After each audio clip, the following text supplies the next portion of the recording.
ओहो, मैं तो हूँ पागल मुंडा, तू है मेरी सोनी कुड़ी।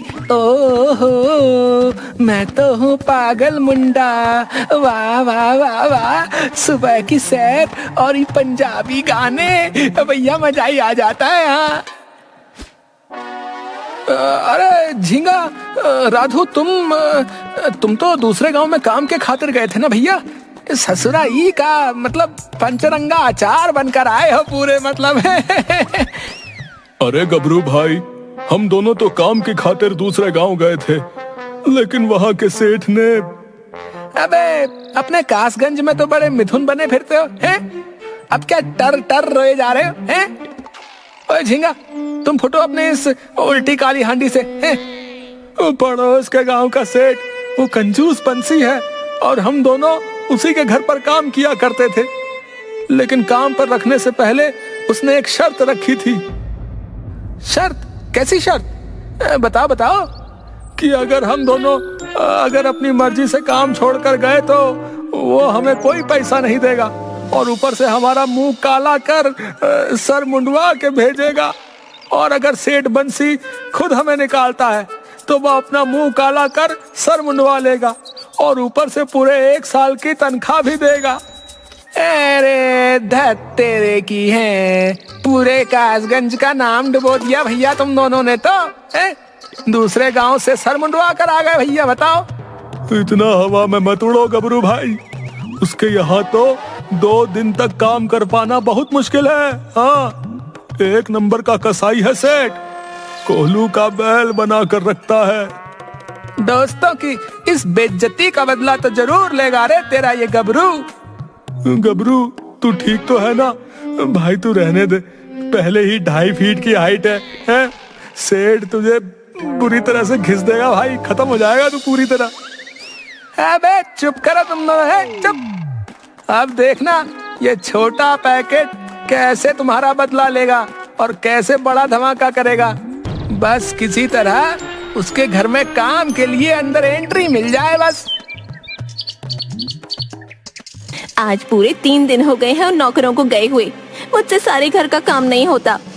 अरे इतना क्यों चिल्लाती हो? सुन रहा हूँ, मैं बहरा थोड़ी हूँ। तुम फायदा तो सोचो, जब तक यहाँ काम किया 1 भी पैसा नहीं दिया मैंने उन्हें और सारे काम भी करवा लिए। वो तो आप बहुत बहादुरी का काम करते हो, सब जानती हूँ मैं, मुझे नौकर चाहिए बस। अब हाँ, देखते हैं अगर कोई मेरी शर्तों पर काम करने को राजी हुआ तो। उसके तुरंत बाद बंसी के घर के बाहर गबरू। अरे किसी को ताजे ताजे फ्रेश नौकर की जरूरत हो तो रख सकते हैं, हम नौकरी तलाश रहे हैं। 1 नंबर नौकर, गबरू नौकर, जिसको चाहिए जल्दी बताओ। नौकर रखो, नौकर। अरे आपने सुना, बाहर कोई नौकरी की तलाश में घूम रहा है, जाओ जल्दी से। कमबख्त कहीं के, इतनी जल्दी से कहां से नौकर पैदा हो जाते हैं, देखता हूँ। बंसी गेट के पास जाकर इधर उधर देखता है, लेकिन नीचे कम हाइट का गबरू नजर नहीं आता। तुम्हारे कान फड़फड़ा रहे थे क्या? बाहर तो कोई नजर नहीं आ रहा। अरे क्या तुम बाबूराव की तरह इधर उधर झांक रहे हो भाई? अरे नीचे देखो, नीचे हम यहाँ खड़े हैं भैया। अरे आधे ही आए हो क्या यहाँ पे, है? अरे आधे कहाँ रह गए भाई? ध्यान से देखिए सेठ जी, जो हूँ जैसा हूँ इतना ही हूँ, बाकी का तो धीरे धीरे दिख जाऊंगा। अच्छा, क्या क्या काम जानते हो और तुम्हारा नाम क्या है भाई? नाचीज को गबरू के नाम से जाना जाता है और हम झाड़ू पोछा, जानवरों की देखभाल, इंसानों की देखभाल और खाने में दाल भात सब जानते हैं। वो तो ठीक है, लेकिन मेरे यहाँ काम करने की एक शर्त है। अगर मंजूर हो तो काम शुरू करो, नहीं तो मेरा टाइम खोटी मत करो भैया। अरे सेठ जी, आप बताओ तो सही, जो भी शर्त है मुझे मंजूर है। बिना कुछ सुने ही मंजूर है। एक बार काम शुरू कर दिया तो अगर अपनी मर्जी से भागे तो तुम्हारा सर मुंडवा कर, मुंह काला करके, बिना किसी तनख्वाह के जाना होगा। और अगर आपने निकाल दिया तो? अभी एक पर्चा लिख कर रख लो। अगर शर्त के अनुसार मैं तुम्हें निकालता हूँ तो पूरे 1 साल की तनख्वाह दूंगा और साथ में अपना सर मुंडवा कर मुंह काला भी कर देना। ये कही आपने सेठों वाली बात है। मुझे नौकरी मंजूर है। उसके बाद बंसी गबरू को लेकर घर के बाहर। सुनती हो? देखो तुम्हारा नौकर आ गया है। अरे ये किसका बच्चा आ गया यहाँ? अरे भाग्यवान, ये बच्चा नहीं है, ये गबरू है। आज से नौकरी करेगा यहाँ, और वो भी शर्त के अनुसार। समझी? जी समझ गई, लेकिन ऐसा ना हो इसका काम हमें करना पड़े। सेठानी जी आप निश्चिंत रहिए, आज से सारे काम हम ही संभालेंगे। गबरू, तुम्हें हमारी रज्जो की सेवा में रहना है और हमारे बच्चों की देखभाल भी। इसके साथ साथ हमारे खेतों के काम भी करने होंगे। हाँ, बाकी सब घर के छोटे मोटे काम सब करूंगा सेठ जी, सब करूंगा। बड़े तसल्ली बख्श तरीके से करूंगा। अगले दिन सेठ बंसी अपनी बीवी और बेटे के साथ बैठा होता है। अरे गबरू कहाँ मर गया रे? आपने बुलाया और हम चले आए। जी सेठ जी बताइए, हुक्म कीजिए। अबे चक्की पांडे के फूफा है? अबे राजू को जोर से पॉटी है, घर का संडास खराब है, इसको खेतों में हल्का करवा ला जा। जैसी आपकी इच्छा सेठ जी, अभी गया समझो। चलो राजू। राजू को साथ खेतों की तरफ ले जाते हुए और ले जाकर एक झाड़ी के पीछे पॉटी करने बैठा दिया। इस कंजूस सेठ ने तो राजू को पॉटी करवाने को कहा है, सूसू नहीं। कहीं ये कमबख्त सूसू ना कर दे। ओहो सुन सुन, हाँ राजू के बच्चे, तेरे बाप ने मुझे सिर्फ पॉटी करवाने को कहा, समझा? अगर गलती से भी तुमने सूसू कर दिया ना तो तेरा सर मुंडवा दूंगा, समझ लेना, सोच लेना, बता रहा हूँ। अरे गबरू भैया, बिना सूसू के पॉटी कैसे करूं? सूसू तो पहले आ रही है। वो तेरी मर्जी है, जैसे मनाए कर। मैं तो शर्त की बात बता रहा हूँ। अब गलती से अगर सूसू निकल गया साथ तो ये मेरे बाल काट लेगा, क्या करूं? अरे राजू के बच्चे, ओए, अगर निपट लिया हो तो चले, या फिर यहीं डेरा डालना है? हाँ चलो। राजू घर की तरफ बढ़ने लगता है, तभी पीछे गबरू। देखता हूँ कहीं इस कमबख्त ने एक साथ ही तो सूसू और पॉटी नहीं कर दिया। अरे इस राजू के बच्चे ने तो पॉटी भी नहीं की। खैर कोई बात नहीं। इसके बाद राजू को लेकर गबरू घर आ जाता है। घर पर रज्जो गबरू से। अरे वाह, मेरा बेटा राजू आ गया। अरे सेठानी जी, पूरी तसल्ली बख्श तरीके से करवा कर लाया हूँ, आप बेफिक्र रहिए। उसके बाद बंसी और राजू दोनों बिस्तर पर लेट जाते हैं और थोड़ी देर बाद बंसी को सोते हुए कुछ बदबू आती है और नाक पर हाथ रखते हुए वो उठ खड़ा होता है। अरे रज्जो, घर में कुछ जल रहा है क्या? मेरी तो नाक के बाल तक झुलस गए, इतनी गंदी बदबू आ रही है। बदबू तो मुझे भी बहुत आ रही है, इस राजू के बिस्तर से बदबू आ रही है। देखूं तो। चद्दर हटाकर देखा तो राजू ने पूरा बिस्तर गंदा कर रखा है। अरे कमबख्त, ये क्या किया? पूरा बिस्तर खराब कर दिया। अबे नामुराद, हैं? गबरू के साथ गया तो था, हैं? सारी वहीं कर लेता, घर के लिए रखनी जरूरी थी क्या बे? पापा, गबरू ने मुझे पॉटी करने नहीं दी। उसने कहा कि अगर मैंने पॉटी के साथ सूसू किया तो मेरे बाल काट लेगा। इस गबरू की ये मजाल मेरे लाल को पॉटी तक नहीं करने दी। आप अभी इसकी खबर लो। अबे गबरू, तेरी तो मैं। इधर आ। जी सेठ जी, बंदा हाजिर है, हुक्म कीजिए। हुक्म के बच्चे, तुमने राजू को पॉटी नहीं करने दी। देख, उसने ये सब जगह रायता बिखेर दिया है। सरासर इल्जाम है सेठ जी। देखो तो, छी छी छी छी, रात की सारे कड़ी चावल बिस्तर पर लाकर रख दिए इस राजू ने तो। छी छी छी छी, मैं तो इसे पॉटी करवाने लेकर गया था, इसने पॉटी करी ही नहीं। इसमें भला मेरा क्या कसूर? राजू तो बता रहा था कि तुमने कहा कि पॉटी करते हुए सूसू मत करना, वरना तेरा सर मुंडवा दूंगा। जी बिल्कुल सही फरमाया सेठ जी। अबे ढाई बिलांद के हैं कमक्ल, हैं? बिना सूसू किए पॉटी भला कैसे करेगा वो? गलत बात है सेठ जी, बात पॉटी करवाने की हुई थी, ना कि सुसु की। आपको सुसु की बात पहले बतानी चाहिए थी। आपने जो हुक्म दिया था मैं भला उसे कैसे ना मानता। अबे बेवकूफ, दूर हो जा मेरी नजरों से। ऐसी बात है तो लो जी, दूर हो गए दूर। गबरू के जाने के बाद ये किस पागल को रख लिया नौकरी पे, भगाओ इसे यहाँ से।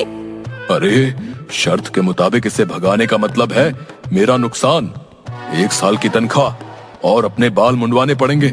नहीं, कुछ और सोचना पड़ेगा। इसे कुछ ऐसा काम दो कि ये खुद ही नौकरी छोड़ के भाग जाए। सही कहा रज्जो, इसको तो मैं ऐसा फंसाऊंगा कि याद रखेगा कि सेठ बंसीलाल नाम की भी कोई चीज है। हाँ। अगले दिन। अबे गबरू, ओ गबरू। फरमाइए सेठ जी, बंदा हाजिर है। गबरू, एक टोकरा लो और उसमें क्यारी के लिए चिकनी मिट्टी ले आओ जंगल से। मैं काम से जा रहा हूँ। जी सेठ जी, जैसा आप कहें। आप तसल्ली बख्श तरीके से हो आइए बाहर से। और हाँ, तुम्हारी सेठानी जैसा कहें ठीक वैसा ही करना, कोई शिकायत ना मिले।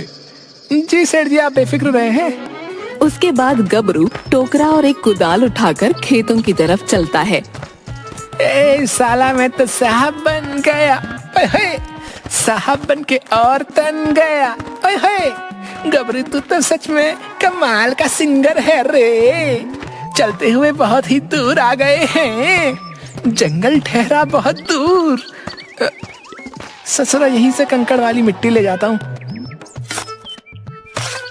गबरू ने वहाँ से मिट्टी भरी, लेकिन उससे टोकरी उठाई नहीं जा रही थी।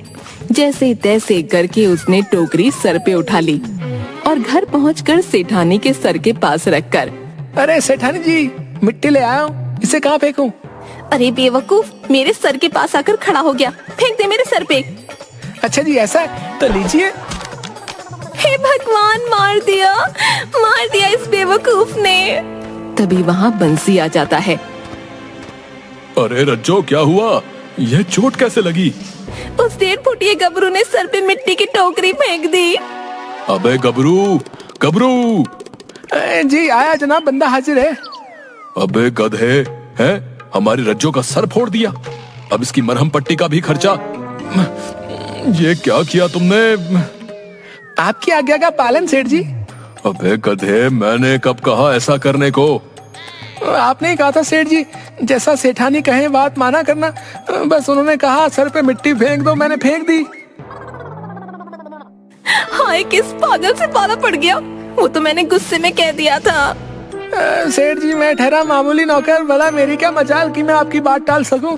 मैंने तो आपकी और सेठानी की बात ही मानी है, वरना मिला लो पर्चा। शर्त के अनुसार अगर मैंने कोई गलत काम किया तो निकाल दो मुझे। हाँ। अरे बस कर ना मुराद, बस कर। तुम तो गुस्सा हो गए। कोई बात नहीं, हल्की फुल्की चोट तो लगती रहती है ना? अगले दिन दोपहर में। अरे गबरू, कहाँ रह गया गबरू? जी सेठानी जी, हुक्म कीजिए। सुन, ये घर पे नहीं है। देख जरा, चौपाल पे बैठे गप मार रहे होंगे। उनसे कहो कि घर में दाल चावल कुछ नहीं है, कुछ पैसे दे दे राशन के लिए। अभी गया सेठानी जी। चौपाल पे सेठ बंसी और 2 लोग बैठे गप में लड़ा रहे थे। अरे सेठ जी, घर में दाल चावल सब खत्म है। आप कैसे कंजूस आदमी हो? जल्दी से पैसे निकालो, बाजार से सामान लाना है। अबे गधे, हैं? इसमें चिल्ला चिल्ला कर कहने की क्या बात है? हैं? आराम से मेरे कानों में भी तो बता सकता है ना? हैं? सारे गांव में इज्जत का फलूदा निकाल रहा है कमबख्त कहीं का। 4 आदमियों के सामने धीरे बोला कर। ये पकड़ पैसे और जा अब यहाँ से। आता हूँ कुछ देर में, चल जा। जैसा आप कहें सेठ जी, अगली बार बिल्कुल नहीं चिल्लाऊंगा, बिल्कुल धीरे से बात करूंगा। हाँ।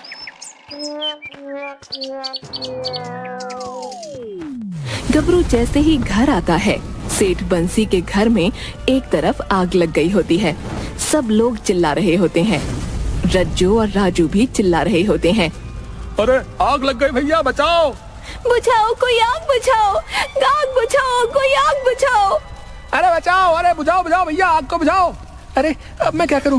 मुझे इसकी खबर सेठ को देनी चाहिए। हाँ। गबरू चौपाल पर जाकर सेठ के कानों में, सेठ जी घर में आग लग गई। अबे क्या बोल रहा है, सुनाई नहीं दे रहा। गबरू दोबारा वैसे ही बोलता है। 2-3 बार ऐसा करने पर अबे गधे, जोर से बोल। सेठ जी घर में आग लग गई है। अबे क्या, घर में आग?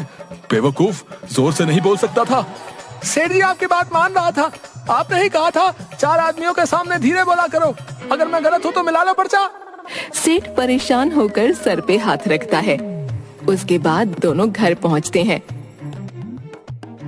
अरे सेठानी, तुम ठीक हो ना? सब जल गया जी। देखो ये कमबख्त नौकर आग लगने के बाद भी भाग गया। क्यों बे, तू क्यों भागा? आग क्यों नहीं बुझाई तुमने? हुजूर सच बोल रहा हूँ, मुझे आग बुझानी आती नहीं है। अबे गधे, आग लग जाए तो उस पे मिट्टी, रेत, पानी जो मिले फेंक दो। जैसा आप कहें हुजूर, अगली बार आग ऐसे ही बुझाऊंगा। अगली सुबह सेठ बंसी नहाने के लिए नल के पास तैयार बैठा था। अरे गबरू, अरे जल्दी से नहाने का गर्म पानी ले आ। जी हुजूर अभी लाया। ये लीजिए सेठ जी। नहाने लायक है ना? अरे उबालने लायक है जनाब। क्या कहा? अरे कुछ नहीं जनाब, 100% नहाने लायक है। जैसे ही बंसी सेठ ने अपने नंगे बदन पर पानी डाला, वो कूदने लगा। अरे अरे मार दिया रे।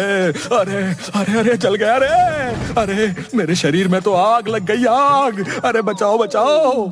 इतना सुनते ही गबरू ने झट से पास पड़ी मिट्टी उठाकर सेठ पर फेंकनी शुरू कर दी और तब तक मिट्टी और कंकड़ फेंके जब तक सेठ ने चिल्लाना बंद नहीं किया। अरे क्या हुआ जी?